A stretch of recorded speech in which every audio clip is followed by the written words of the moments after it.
Hello everyone, welcome to Redmen Radio, the Liverpool podcast from me, Paul Machin, and that man there, Chris Pajak from the Redmen TV. The crazy wavy guy. Crazy wavy guy. Kick-off question this week comes from Sam Lawton. He says, Happy New Year, lads. Happy New Year, Sam. Who at the Redmen is going to make a New Year's resolution and break it immediately? Right, let's do this on 1, 2, 3, answer, okay? Yeah.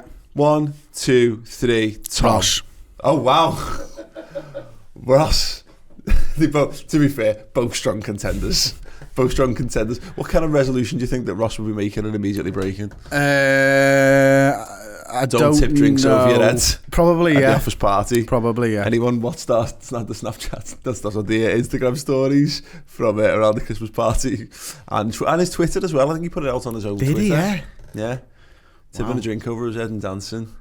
You know what, I've said you, Tom, but I don't think Tom doesn't strike me as a New Year's resolution kind of guy. Maybe lose a bit of weight. Yeah.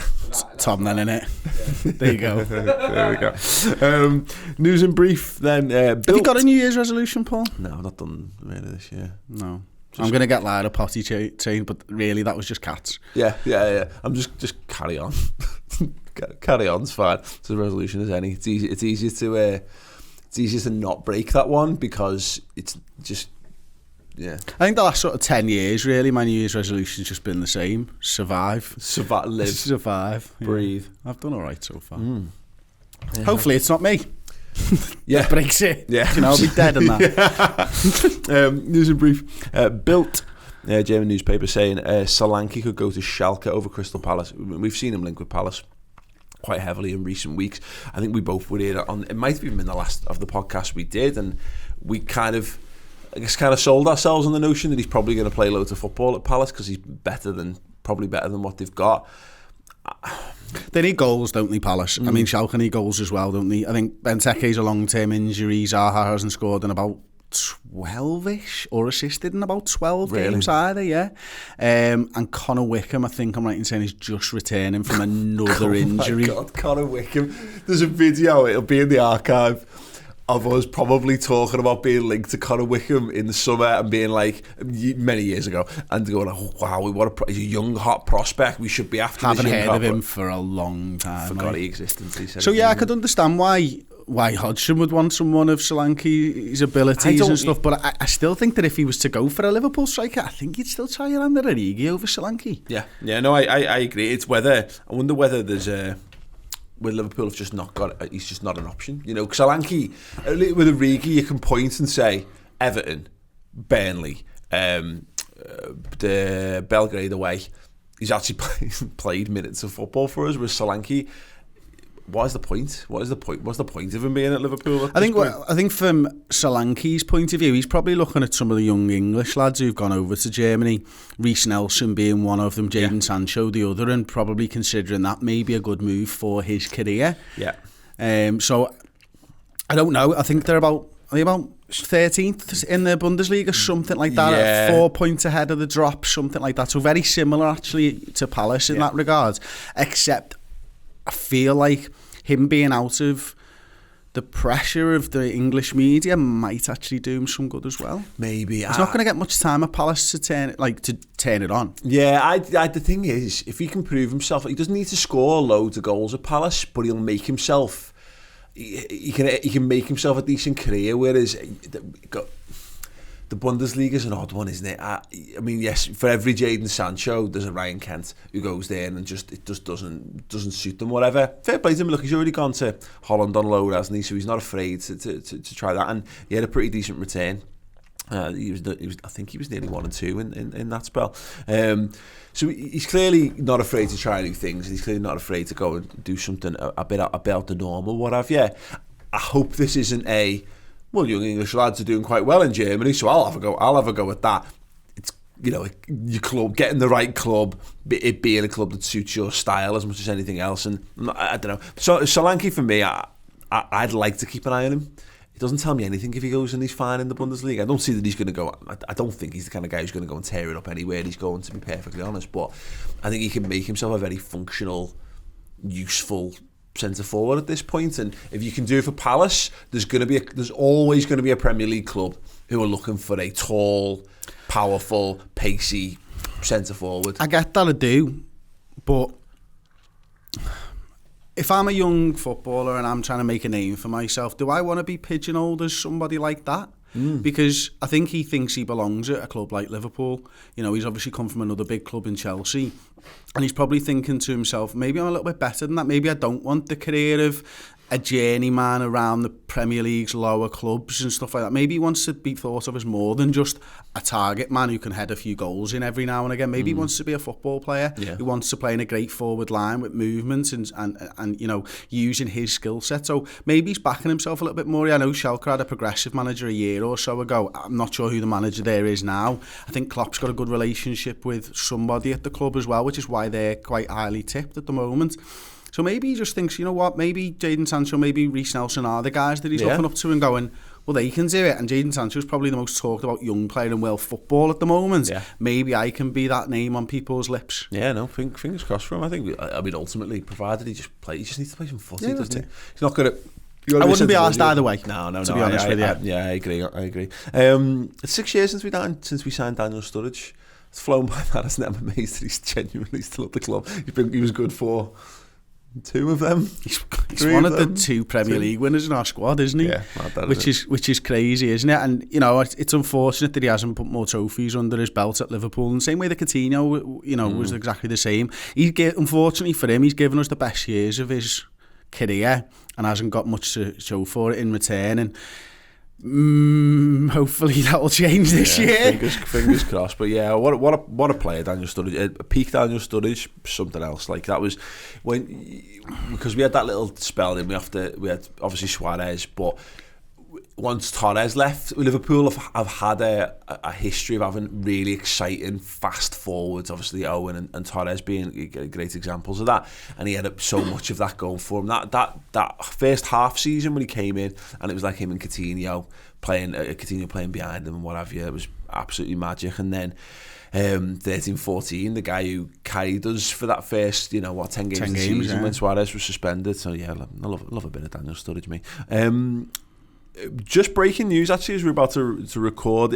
I'd heard it talked about a while ago, but this looks more concrete now. In fact, I say concrete. Ojogo, who I don't know if they're the aren't you onto them now? The Portuguese Daily Star, possibly, are saying Rafa Camacho looks set to join Sporting Lisbon on loan till the end of the season.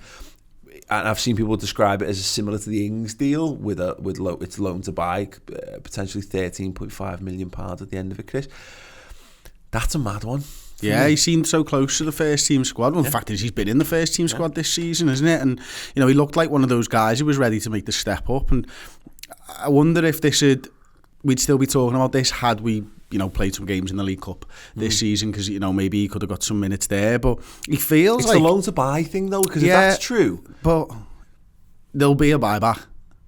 Maybe, that's the thing with Edwards in this Liverpool team. You think you'd imagine that there'd be like a 13 million buyback as well. So we'll get him for the same money if he gets really, really good. Thank you very much. But he just felt so close to the squad, and it's kind of taken me a little bit by surprise, this one, because I could understand if it was a loan, but it's an 18-month loan, so it's actually more carious than Ings in that it's over a year. And there's the buyback option. It's buy option as well. It really blindsided me, this. Yeah, because maybe it's. I mean, we see this often, don't we? I remember that Jordan Ibe's a good example of that. I remember us all getting a bit carried away with Jordan Ibe. It's better than Sterling. Better than Sterling's fine. Don't fuck Sterling because we've got Jordan Ibe. Yeah, wrong. And to be fair, we knew in our heart to heart. I don't think I actually ever said that. I don't think I ever believe that. No, to be honest. No. I mean, but I did see a lot of people say it. But you look for it. I've said loads of stuff that's wrong, but I don't think that was. Because we did some stuff with both of them, didn't we? When we did the Dizzy Penn stuff with Vauxhall, and I remember watching him and thinking, he's so focused, he's so intense, he looks so driven. Maybe it was just that he was like, I'm watching him looking at the ball, and he could have been thinking anything.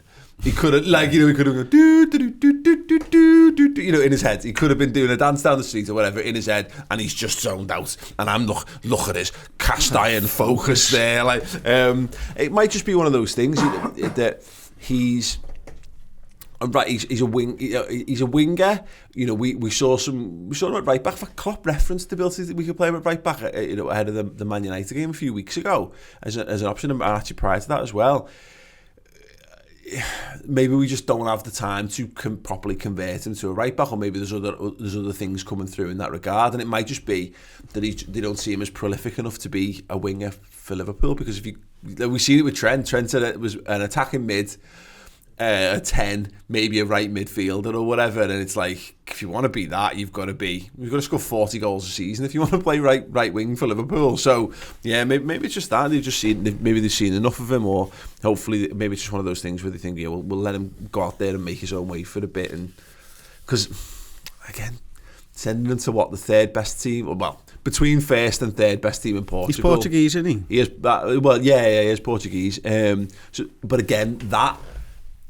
It's not sending someone back to somewhere where they're comfortable. Like that doesn't scream a winning mentality. Doesn't scream. Camacho, does it, this is transferable skills that we're gonna make him a better Liverpool player by doing this. So yeah, very very very odd one that. I suppose we'll see if it's true, in the next 24 hours or something, because right now it's a hot take, isn't it? Yeah, absolutely. Oxlade-Chamberlain's training recovery video has done the rounds of the last couple of days. We were chatting about this morning. So happy. So happy. We saw the one a couple of weeks ago when he was kicking it left-footed, and we were like, wow, look how hard he can kick it left-footed. That's amazing. We saw him out on the training pitch running, and then there's just a little clip where he's just skinning one of the fitness coaches indoors with a footy, and it makes you think, doesn't it? We heard Klopp talk about it the other week. That's so encouraging for the possibility that we'll have an Oxlade-Chamberlain in some way, shape or form back before the end of the season. Like a new signing, Paul. Just like a new signing. But no, we were saying before, weren't we? And the thing for me is that I don't think Liverpool release those videos if they're not confident that his recovery is ahead of schedule as well, because he could have been running around and Liverpool just not released the footage. But because I think they know by releasing that footage that Klopp's going to get asked about it, and that is the thing that they'd probably want to protect against. Yeah. But the fact is, the journalist asked him about it, and he's like, yeah, he might be back in full training by February, and he might be back in the side by March, and you're thinking, wow, okay, the club have a real conviction in this, otherwise they just wouldn't have released that footage. Yeah, and it's good as well. I think maybe it's part psychological for him as well, because it gives him something like that carrot exactly. Almost. This is how, it's the manager's talking about you as well. That's a big thing, isn't it? This is not seeing Ryan Brewster fitness update. I mean, ultimately, because shrug, Shouldn't he have been back by now? Probably he should have been back for the last year. But with Chamberlain, it's saying as well, you're a major first team player for us. If this was any other major first team player, people would want to know how they're getting on. If any other first team Liverpool player, if Salah was out for a year with a cruciate or whatever, you'd want to know where he was up to. So it tells him, you're massive here, mate. We care value, and it also shows him how much people care about seeing it, because look where we are, we're talking about it, making us dead happy to see him back and kicking a football. So yeah, very, very, very good stuff. It also probably means that, and I've thought this for some time, and I'm sure you have as well, I don't think we're signing an attacking player in January. And, why would you, if it's only going to be 8 weeks after the window shuts, that you could have Ox back in the side? That's it. If you can, even if he's only, we'll still do new shows though. Sure, absolutely. Speaking of which, Reds transfer roundup show coming up on the redmentv.com. It's been recorded today. It'll be up this evening. So get over and get involved. Steve will be talking about that. He will be talking, most importantly, the big transfer news though, Chris. None of this loan stuff. No, not even talking about Moreno on this show. Hang on a minute. Can I guess what this big transfer news is? When you say guess, yeah. Is it a silver van entering Melwood? Yes, it is. Car enters Melwood. Yeah, literally. Taxi goes to Melwood is hot story doing the rounds on social media this morning. Some lads filmed in his car, actually possibly driving, which we won't focus on too much, is going, das Nabelverkehr da, champion, blah, blah, blah. Almost certainly not. I mean, well, it's not. That's right. Almost, unless he's you know where he is. He's in Spain or something at the moment. Unless he's been halo dropped in under the cover of darkness, a real in and out. In which case, why would they use the taxi? Yeah, exactly. Why not just drop him inside the walls of Melwood? Into the open top of the taxi, and then in, just so that we had something, just for the clicks, Chris. Okay, Sam. Just to build up the social media, just because it's silly season. So why not? Why not run? Why not let transfer mania run wild? Bollocks, complete bollocks. Liverpool use them for all kinds. Like they use it when a player doesn't drive and wants to go home, or an injured player who obviously is not driving, needs to get home. Or but why so late at night? Why when the transfer window's just opened? We're saying late at night. It's dark at like 4:30. It's a good point, well presented. So, so there's every chance that's like 4:45, 5 o'clock, someone's clocking off work in the gym, and they've decided to let them go. So yeah, I wouldn't read too much into it. And simply the fact is, it's now been like 12 hours. Yeah, do you know what it probably was? It was a taxi. No, it was probably a taxi for Klopp. He probably drove in after his heavy New Year's Eve and decided, do you know what? I can't drive home. I know I've been working for 12 hours, but I had a little bit too much to drink and lunch, a little bit too hard of a dance, and can you just get a cab to pick me up, He's had the Bloody Mary for breakfast and it's not straightened him out in the way that he hoped, so he's getting a taxi home. Yeah, absolutely. But this is it. Most people saw it for what it was, and this is the big problem with social media is all you really had to do was play the audio and listen to the lads just taking the piss, but also maybe people don't get the tone of voice or the whatever, and have just heard it and gone and treated it utterly at face value. It's fine. We'll talk a little bit more about Nabil Fekir at the end of the podcast, but we'll come to that in due course. Chris, first topic of the day. We haven't done a podcast obviously since pre-Christmas. We're top of the league. Yeah, we are. Very much top of the league. Is it the first podcast we've done since we've been top of the league? I think it might well be actually, because it was.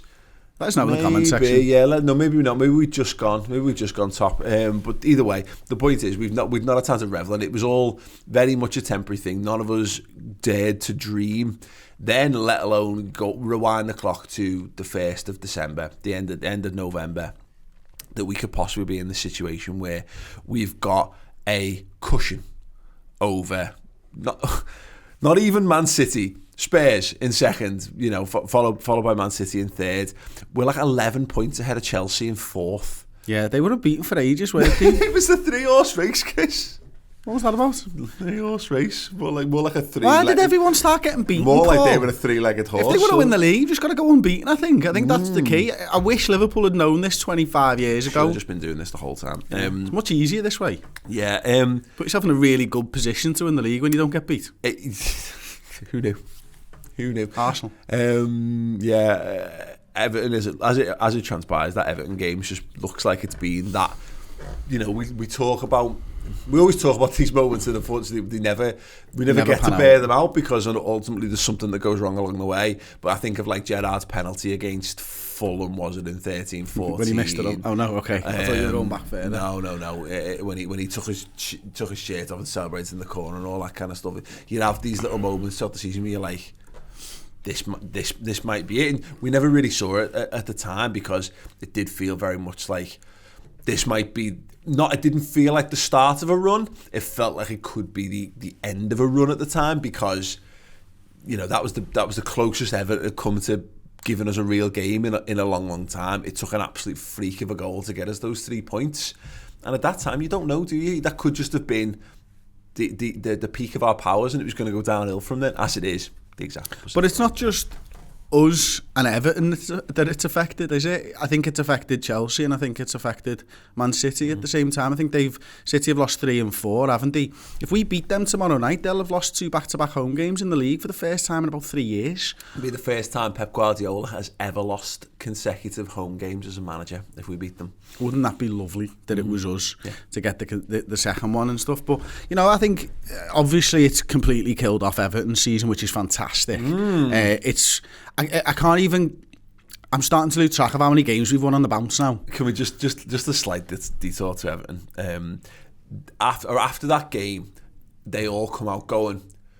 They already knew the date of the next derby. By the way, they already knew it, which I still don't. And they were like, "We'll smash you then. We'll smash them, because that's as close as it gets, and we're gonna do this next time."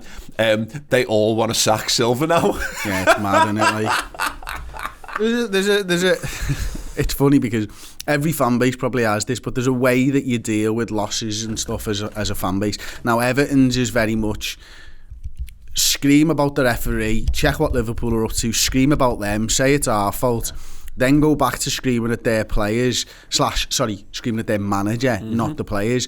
And yet it's the players that are the lads who are playing really shit for them. Like, did Allardyce have more points at this stage of the season than Silva? Yeah.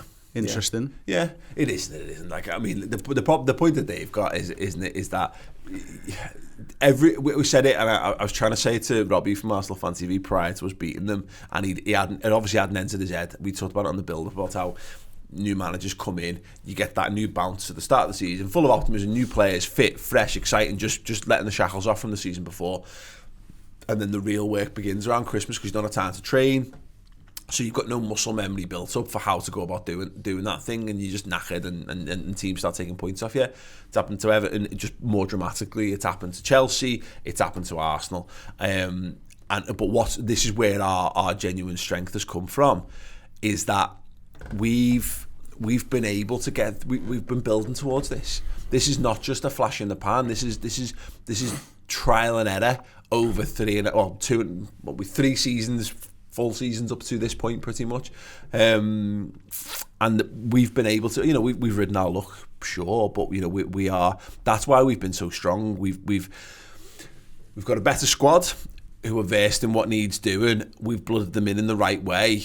This is not. We've had no games where we've had to go, Dom Solanke, we need you to go and win this game of football for us. Apart from the Everton Origi one. Yeah, but not from kick-off. We've not gone. Yeah. There you go. You're in the starting 11, inferior player.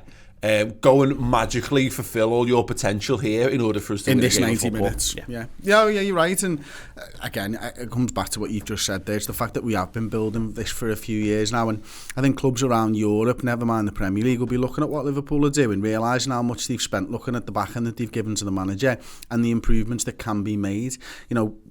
Other rival fan bases laughed at us when we said that, when we got to 2 finals in Klopp's first season, and we were stood outside in Basel saying that this is the beginning of something and not the end of something. And they laughed at us at the end of Kiev as well. But, we knew deep down that this Liverpool side is getting back to where it belongs.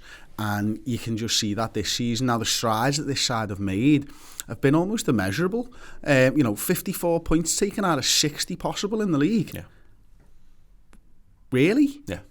Really? Yeah. Have you ever said that out loud before about a Liverpool side? No, because it's mad to even just think about it. It's great to think the 3 draws, but when you actually think we've won 54 points out of 60. Yeah.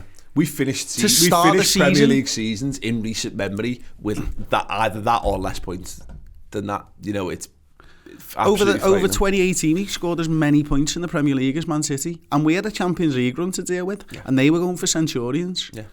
Yeah, no, it's absolutely. It's absolutely insane. What we're seeing, and what we've started to see in recent weeks, I think, is that rather than being a team that's clinging on, we look like a team that's just ready to start flexing its muscles. We're starting to work through the gears. The story of the season so far has been, have we ever really gotten out of second gear? I think we've gone up to third a few times. I think we've had a few touchstone moments within games where I think we've maybe been at our absolute full-flowing, peaking best. And you talk about maybe there's a little spell against Spurs at Wembley.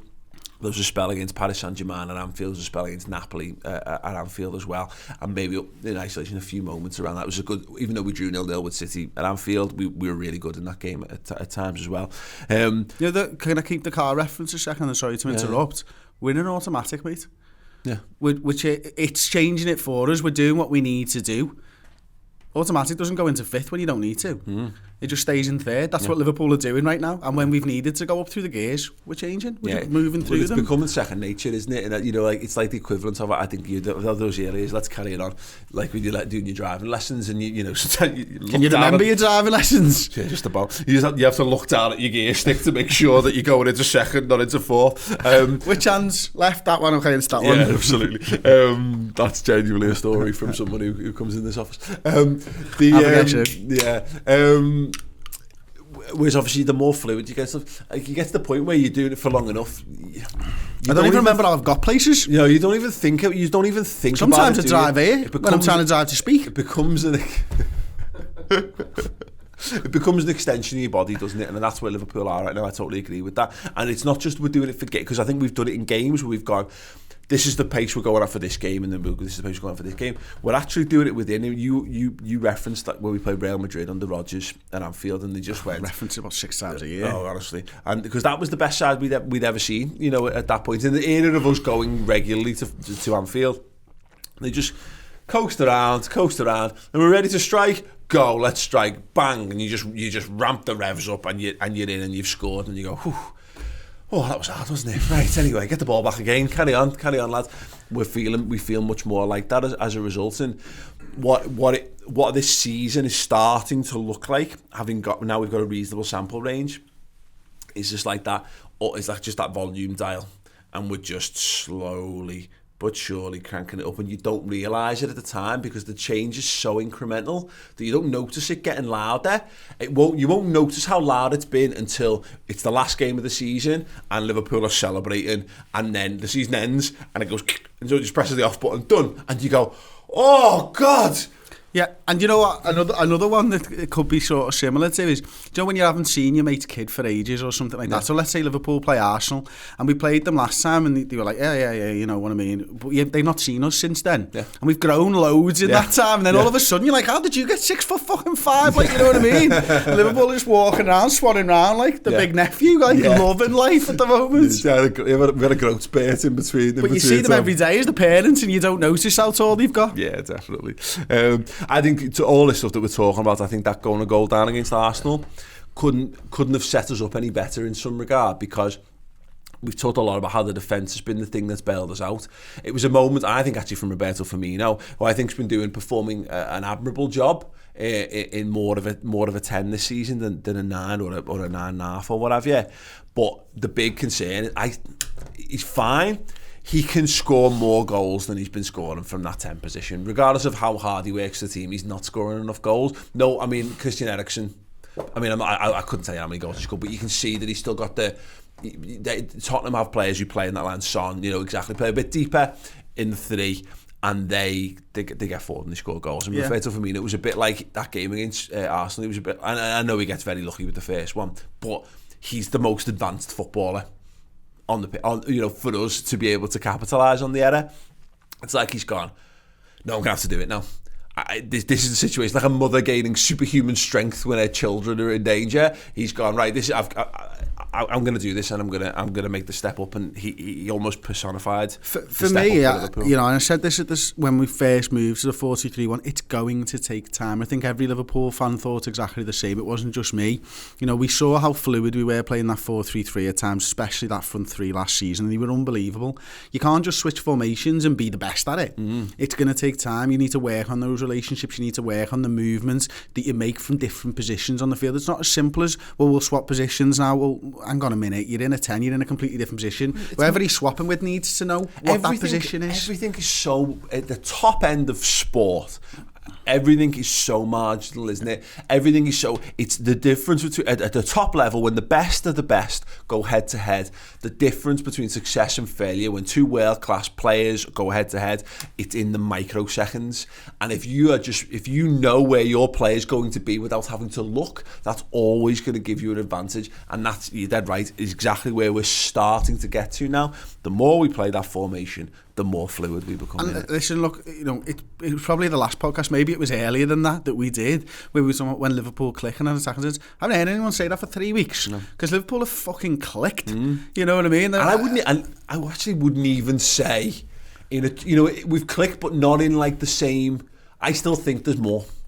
So we've clicked, but I don't feel like we've genuinely clicked. I still look at it and go, I think there's gears. I think you might be right, but there's football that we've played against Arsenal, and maybe not the goals that we've scored, where you can almost see the Arsenal lads looking around going, fuck's going on here, lads?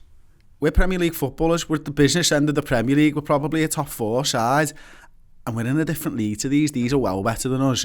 And they probably haven't had that in their career, where they've played a team, and people have had it with Man City for a year.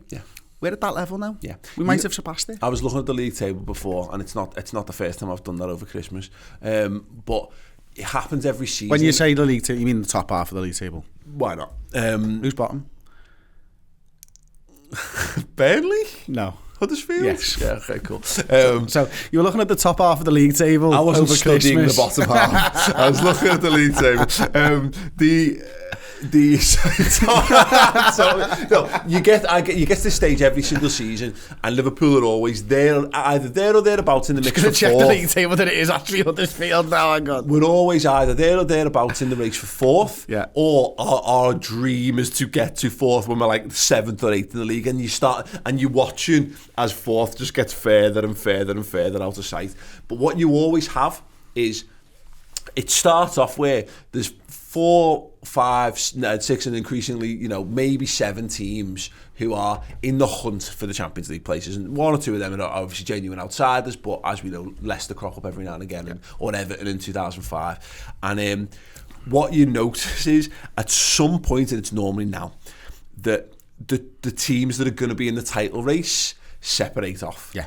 And then it becomes 2. It becomes the lads who are going to be fighting for the title and the lads who are going to be fighting for that third, 4th and 5th to sort themselves out. Now, it's been slightly different, of course, by the fact that it's the 3 teams who were there or thereabouts in us, Spurs and City.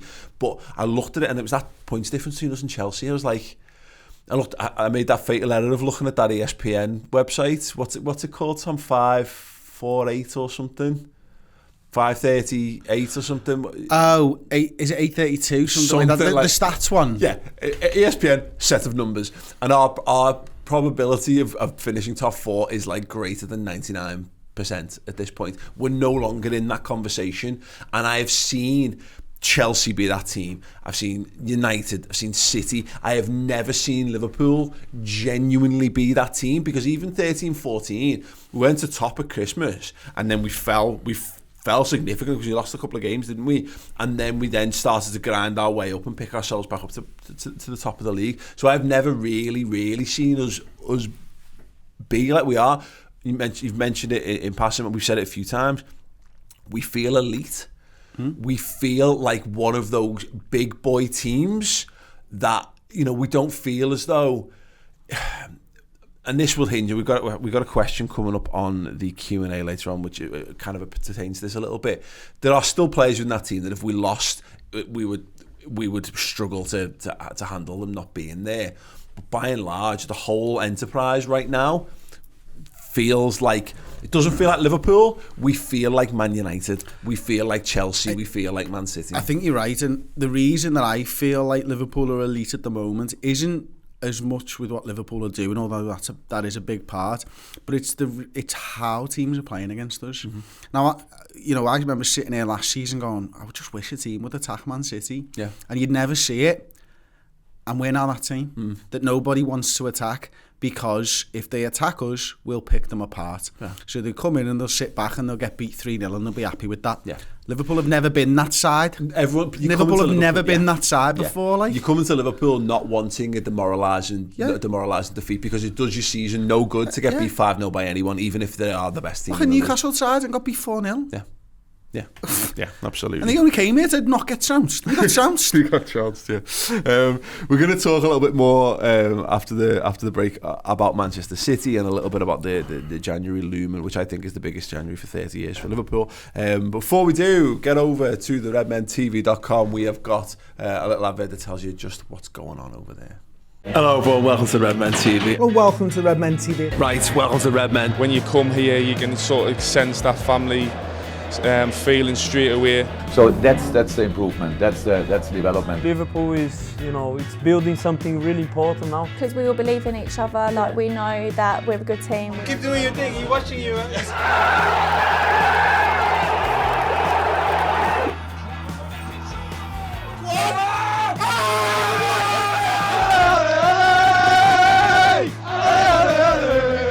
Salah's the best footballer on planet Earth by an absolute country mile. The 3rd consecutive Final Word show where everything is amazing. That is why Liverpool are better defensively than they were last season. I think Vicky is dead, if I'm honest. not literally dead. You just killed it. Coombs is up for Women's Player of the Year. There's not a single player in that back 5 that any of us wants to ever not play a game. We all know it's a strange game. That's why we love it, and that's the joy of football, really.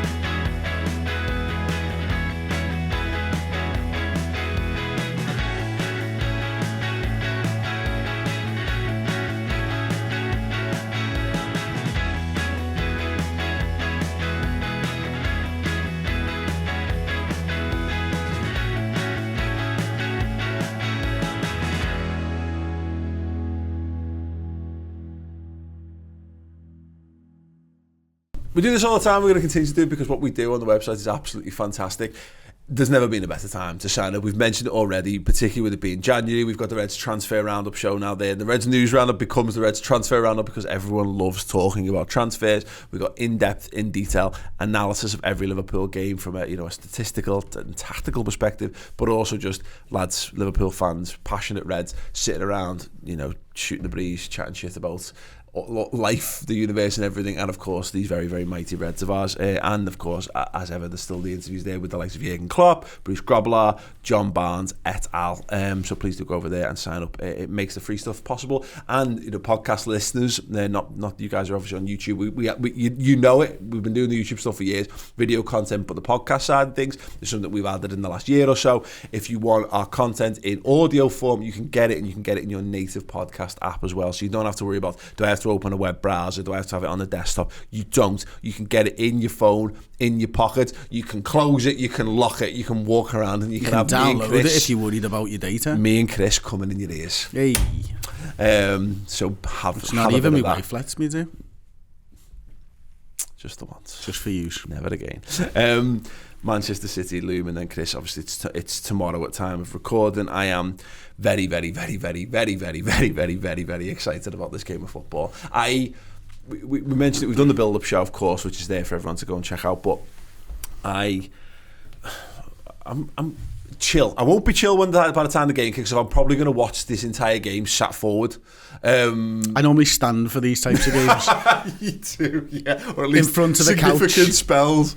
I can't handle it. It's nervous energy. I need to. Yeah. Like if Liverpool are behind, I stand. Full stop. Like that's it. The narrative's all going to be on. This is the first real pressure for Liverpool because inevitably, look, 4 points. A 4-point gap between us and City is the worst case scenario here.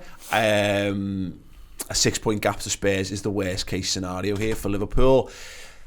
However, the spirit of positivity, the spirit of keeping things going, particularly because I mentioned through the week, all of Man City's great football they've played so far this season was for absolutely none, because you can draw a big line at the halfway point of the season and almost start from scratch and go, here we go, this is the reality of where the season lies.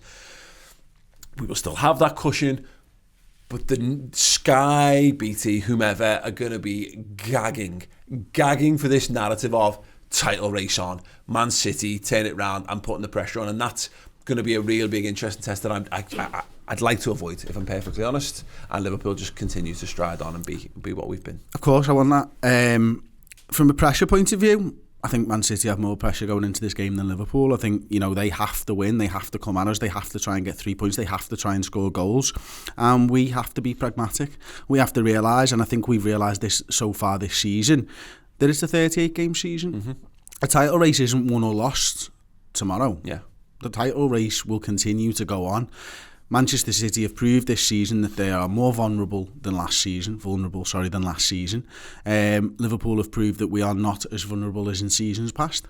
Whatever happens in this game can inform us to what's going to happen for the rest of the season, but it is by no way over either which way. What it will do is hurt Manchester City's title chances if we win. Yeah. What it will do is hurt Manchester City's title chances if we draw.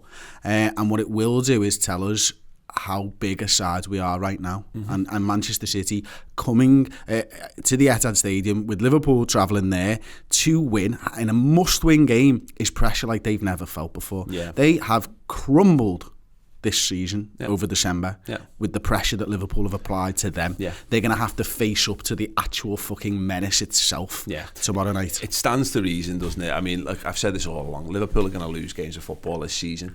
The good thing we've done, and that's why December's so pivotal, is that to go into a game of this magnitude with that cushion, Liverpool, I can't imagine Liverpool will have this in their heads, but just for that sense of comfort for us is that because all this, like, they go on unbeaten talk all season, that's horseshit. I don't give a fuck about that. I'll give a fuck about that if we do it, and I'll be made up for it. But again, because it'll largely, quite possibly mean that we've won the league if we do it as well, unless we draw every game between now and the end of the season.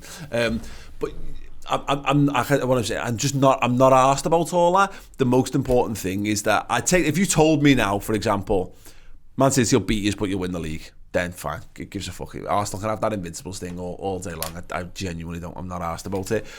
But this is just great. This is where we're at. And you mentioned the pressure thing around City. I had a quick look because I think it's really interesting about how Guardiola is. You know, Guardiola's referenced us so many times already this season, and how much, you know, I can't read a book because I think about Liverpool. And Klopp's out bevying on New Year's Eve. I've seen Klopp on the dance floor twice already this season. Vid's doing the rounds of him, just out there having a laugh. This is the fella who, when we lose big games, he gets obviously upset about it, but then he just goes out and gets absolutely fucked off his head and goes and has a laugh, and then resets and picks himself up and goes again on it.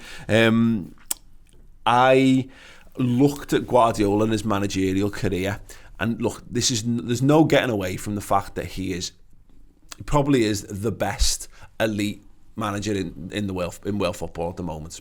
He is, because he's got, not just has he got like he's dead good, and you can look at his tactics and you look at how he approaches things, and you can caveat it with look at the great team, he's been given great teams, yes, but plenty of managers have been given those teams and not been able to deliver. You know, like Bayern Munich are not top of the Bundesliga at the moment. Barcelona are going well, but Barcelona even periodically slip off the top. I don't think he's ever faced anything quite like this. And in terms of his Barcelona runs, he's had largely what happens in every season that he wins the league. He starts strong, they go top, they stay top. And there was one season, I think, at Barcelona, it might have been the third season for both, actually, for Barca and for Bayern. It was a little stickier. It took him to like a couple of games from the end to secure the title. But then, by and large, they were top for the vast majority. They're the team that is used to being chased. He's not used to being a manager of a team that is chasing. If he can do this, Chris, then we will all have to doff our caps and say, he is the best manager in world footy. I think he probably is anyway, and I think his trophies prove that, but there is something to what you're saying there, and I think it's massive, actually, because it's one thing being able to prep a bunch of lads when they are winning. It's another thing to prep a bunch of lads when they're behind, I imagine. You know, it's just a completely different mindset. You know, there is no room for error this time around, and that's where the pressure comes in again, like we've referenced a few times, is you can't make mistakes anymore. That Man City side could make mistakes last season, and because of that, I think they felt like there was no pressure. Whereas this season, they don't get to go through a season like that. And listen, you know, he'll go down as one of the best ever, Pep Guardiola, and hopefully Klopp will go down as one of the best ever. But right now, I know where I'd rather be. Yeah, absolutely. I'd rather be playing for Klopp's side. Well, it's, you know, he's just so used to having the league won by now, or at least being in such a strong position that you just, you know, you're driving on, you're striving on, and then you can start to decide what your season looks like. You're in control of your own destiny in that regard. And, you know, I was joking about it. In fact, I wonder if we have this question, but I'll just quickly nip to this question from Firmino's teeth. With a hectic schedule behind us and still a lot of games in January, how would you treat the FA Cup tie against Wolves? I was joking when we did the Final Word show the other week. If we beat Man City and we put 10 points between us, I was firmly, I said this at the end of November, I was like, the FA Cup can get a fuck. We can choose, with that point gap, we can decide if we want to go one more, and we want to go strong in the FA Cup. If we decide we want to win the FA Cup, then we can decide to win the FA Cup. I think that opens us up more to that conversation.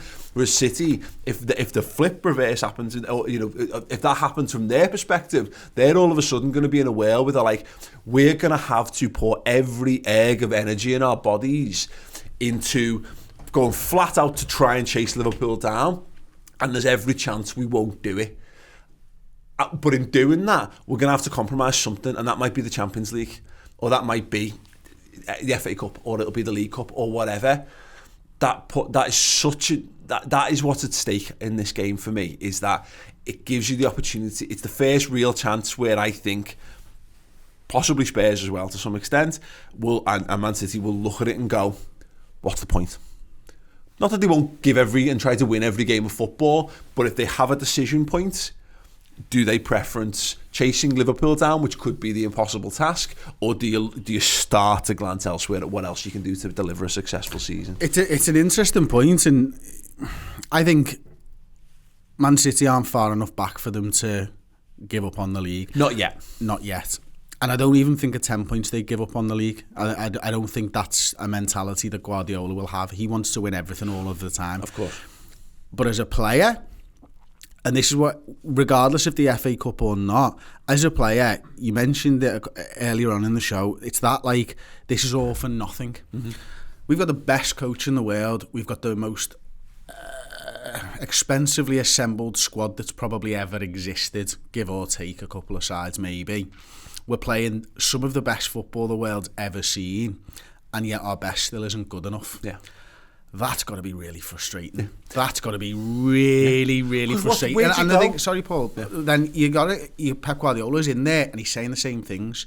Go out there, win, and at what point you go, he said this, and we're still 6 points behind them. Well, listen to the narrative coming out, and it's been happening for a few weeks since they started. So Bernardo Silva did it post-match when they won a game over Christmas, and it's like, we stick to our guns, we're going to keep going, we're going to keep doing our things. That's his mantra, because Pep's going, keep doing what you're doing, you'll start to win games of football again, which is absolutely fine. But when do they stop believing that? Exactly, he's gearing up, and this is the point about the 10-point thing. It's all if, buts and maybes.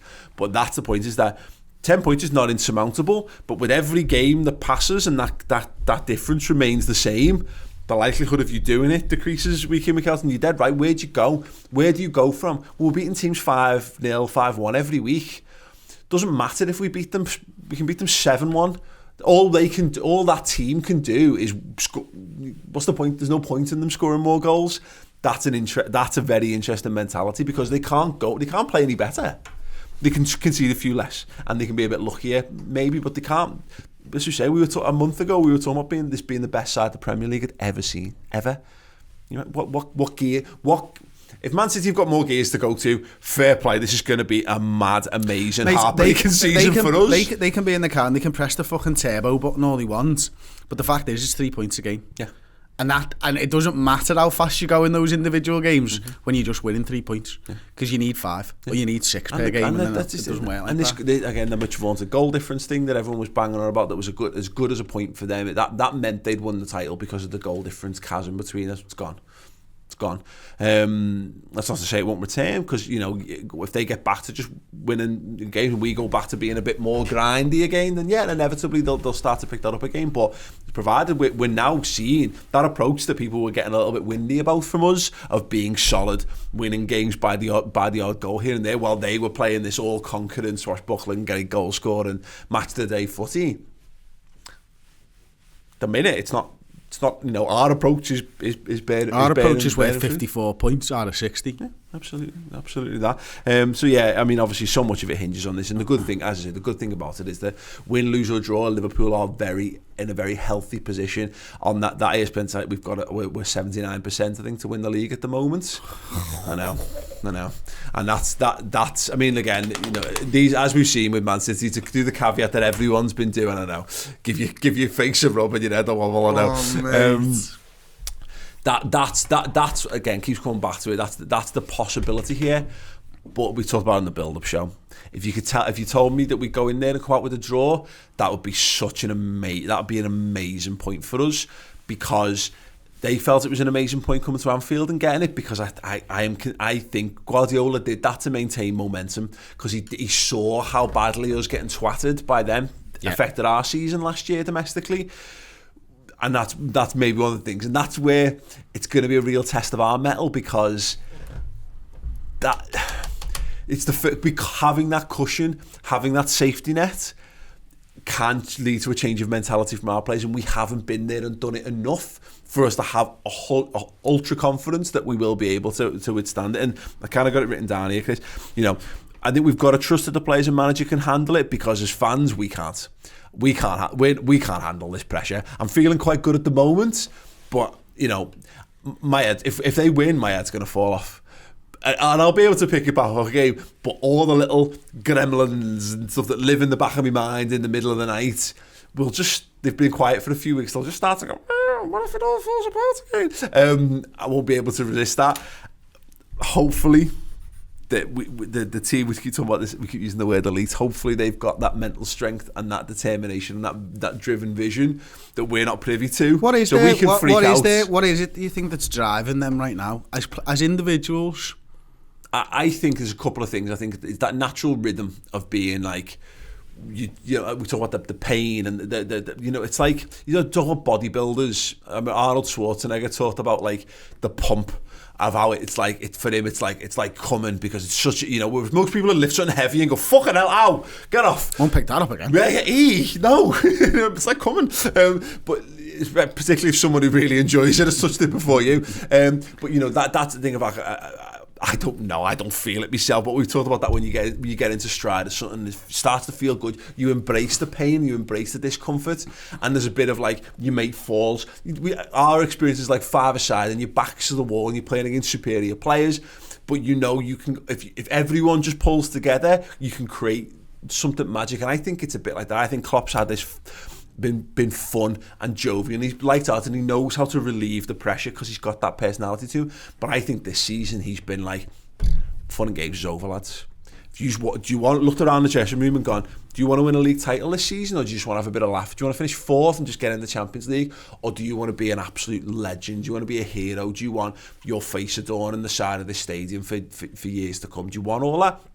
Well, you can.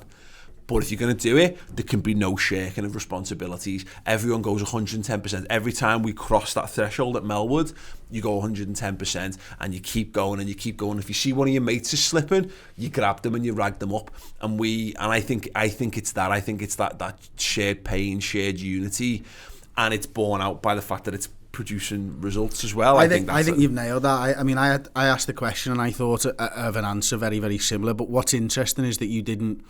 I tried to bait you a little bit there with what you think what's individually driving them, and you used words like shared, and that is what Klopp has instilled into this. There is no individual, there is the team, and you will become a living legend, and you'll have a fucking job for life. Football's a short career, you will have a job for life as being the first team to bring the Premier League trophy to Anfield, but it's all about the team, and that's what it's always going to be about with Jurgen Klopp. I'd be like, you can be hard. You know, how hard is moving? How hard is moving house? That's a pain in the arse. Well, you never have to move house again. You can literally, you know, your house, you like your house, it's comfy, isn't it? You've got it set up just how you like it. They've got loads more stuff than me as well. Yeah, absolutely. It's a pain in the arse for me. I mean, I know they can hire movers, but moving house is a ball. Like, you don't have to move to Barcelona to achieve your dreams, because look, we got to the Champions League final last season, and you know what, we might get to another one this year as well, and you know what, we're in the driving seat for it to win a Premier League title, to win the hardest to win domestic league title after the Championship, and you know this is it. You know this is it. You know, go win the Bundesliga. If you want, you can go win the Bundesliga in your 30s if you want. You can go win the Liga in your 30s. You can go win Serie A in your 30s. You're in your 20s. You're in the prime of your life, and you're playing at an elite, once again, elite football club in elite matches with every chance of winning them, as going into the game as favourites now.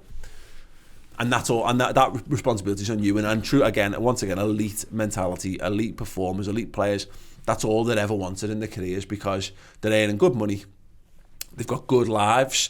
Looks like they've got a great squad around them. There's a great team mentality, great, banter, ethic, all that stuff. It looks like there's real unity there. What more could?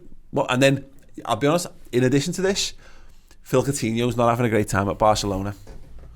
Little thing. The grass isn't always greener. It's a little thing. Probably not, I've not heard it mentioned anywhere. It's only just come to me. But this lad, all of a sudden, who was like the come and get out. Come and look how green the grass is over here. I'm in Barcelona. I'm doing blah blah blah. It's not quite working out for him over there. All of a sudden, shame. Yeah, shame. But yeah, this is what it's all about. Big games that matter. So if you're feeling nervous, and if I made you feel more nervous with all this stuff, good. You should be nervous. You should feel sick to the pit of your stomach, because it means it matters. I'm so bored of games of football that count towards absolutely nothing. Every game matters, and we shouldn't want it any other way. Just to pick up a bit more on that, on Firmino's teeth question though, we're still saying the Wolves game. I wonder whether the Wolves game's been a motivational tool, I think, for some of these lads over the last week or so, and just gone, Bobby, Mo, Sadio, etc., Virgil, all these, work your bollocks off here, lads. Do everything. Go into Wolves with your feet up, with a 10-point lead from Manchester City, and then we'll see, and then we'll pick it up a week after that. I would be resting players big time for the Wolves game, mate. All the bravado that you were talking about before, I'm not bothered. It's still, because I bet you're on that stat site, we've not got a 79% chance of winning the FA Cup. I bet it's still ridiculously low percentage by comparison. Yeah. And let the others fight out for the scraps, mate. You know what I mean? We're after the bigger prize here. We want to take the frigging big animal down, do you know what I mean? That's what we need to be focused on. Yeah. Anything that takes our attention away from those two big prizes, no, let them feed on the scraps. It's an interesting conversation though, isn't it? Because, and it'll depend how other people's FA Cup games, which we'll actually know, because like Spurs play Friday this week, and I think we're probably the last game of that round if we're the Monday night. Not that you're not going to change your team selection for that game on Friday. So I imagine the Wolves team's picked already, largely barring one or two, and we'll see how they come through and how training goes and what have you. But Spurs and City have both got a two-legged, Carling, whatever the fuck it's called, League Cup games to come. So we know they've already got, our biggest rivals have got an extra 2 games of football that we don't have at this point already. City really don't, do they? Yeah, true enough, but they'll still play. They'll still have to play one Gabriel Jesus, or they'll still have to play Sergio Aguero, and they'll probably still have to play one of Silva, De Bruyne, or Bernardo Silva, at least one of Sterling, Sané. They can only rotate. They can only rotate so much in those games. But interestingly, just before you move on, Wolves themselves have got questions to ask, because they'll be looking at it and thinking, okay, FA Cup's a great thing for a side like Wolves, and being in the Premier League's a great thing for a side like Wolves over the last few years. But Paul, they've got a realistic chance at Europe. If a Liverpool, a Man City, and an Arsenal do well in the Champions League places, maybe pick off an FA Cup or something like that, there's another European space opens up there. Yeah, absolutely. So why couldn't Wolves be going, hang on a minute, do we really want this with our squad? Do we really want to put all our eggs in this FA Cup basket when actually there's probably a better chance of us maybe breaking into the top 7 there? Possibility. I mean, alternative, we can make... If you're listening, Wolves, go for that. Yeah, do that. I mean, the alternative is this middle section of the league is shite. We're probably, we might be able to get 7th or whatever, but equally, we might fall a little bit short. Sound as well. Just have a little pop at, have a little pop at the FA Cup. Don't want them thinking like that. I want the elite mentality of going for the Europa League spots. Absolutely. Jamie Ha, and a bunch of numbers. Pulisic to Chelsea. How much of a loss do you think this is for us? Genuinely not asked. No. A year ago, and I tweeted this, I'd have lost my shit over it, and a year ago I was in a really bad place actually. Yeah. But right now it doesn't matter if Liverpool wanted him, we'd have signed him. If Liverpool clearly don't want him, I mean, we've had enough players. Alisson, Chelsea were linked with. Oxlade-Chamberlain, Chelsea wanted. Chelsea wanted Virgil van Dijk as well. They've all chosen us. Yeah. There's a reason, because they've got a better chance at developing themselves, and now it looks like they've got a better chance at silverware at Liverpool as well. There's an interesting article, I'm not sure what website it's on, it might actually be another ESPN one. Rafa Honigstein's written about the underlying stats behind Pulisic, a little bit deeper than the goal assist return, because ultimately his goal contribution is nowhere near the level, particularly not for 60 million quid or whatever, 50, 60 million they're paying for him. What's his actually build up like? Yeah, who cares? But the point is that he's, as far as under 20 players in the Bundesliga go, he's in the top 3 under 20 players for his position. But he's still not. He's just. It's a massive gamble at that price, and we've kind of gone back and forth on him over the weeks. I know I have in particular. I settled on, if Liverpool want him, I'm not asked how much he costs. In my opinion, he was too much money for too little. You were getting too little out of it. We chatted briefly about this. Here's why I'm not that asked, is I think we do need another lad. I think we need a lad that plays in the position that he plays in, a young lad. I think we need a 19, 20-year-old next big thing to come through. We might well have that in the unders, by the way. He might be on loan at Derby. Yeah, it might be Harry Wilson. This is the thing. We might already own that player, which is one thing to consider. But also, 2 things. That means Chelsea are almost certainly selling Eden Hazard in the summer. He's been due to go anyway. He should have gone last summer. Real Madrid wanted him, but never quite followed up on it last summer. He'll probably go, which is fine, because there's a player that always causes problems who's going to be leaving a rival. Great. And he's miles worse than Eden Hazard. To be fair, his goal contribution's probably not far off. You're kidding? People laugh at Eden Hazard all the time. Combined goals and assists in the Premier League this season, he was top before the last round of games. Oh, was he? Yeah. Yeah. But people laugh at him, but he actually, everyone knows he's a fucking sensational player. He's a phenomenal talent, but he's, I like him, but I would never swap him for the other clutch of the top players in world football. Do more, don't they? You know, it's the point is anyway. Pulisic Messi scores 50 goals a year. Hazard scores about 12. Yeah, you know, that's all you need to know, really, isn't it? Yeah, exactly. Pulisic is just nowhere near Hazard's level, so that's fine. And obviously he's got loads of potential, so he could become a very good player. But it's also a massive chunk of Chelsea's budget gone, because Chelsea don't spend money the way they do. People still think they are the original Abramovich era. Abramovich isn't as rich. Abramovich is looking to sell the club. They're not as stable as they once were. So taking 60 million quid out of Sarri's budget is either that will definitely have an impact on the summer and how they do things. So that means that someone will come up and they're not going to buy two players in the same position as well. So they're no longer going to be in a fight with us for the guy that we want to buy in the summer, whomever that might be, which I think is a good thing. So yeah, I'm disappointed only in that I like the idea of Pulisic. I like the idea of having the next American star. I like the fact of having someone that Klopp clearly knew from years before. I think once we had that 11 million... I like the idea that we probably found someone better. Maybe, yeah.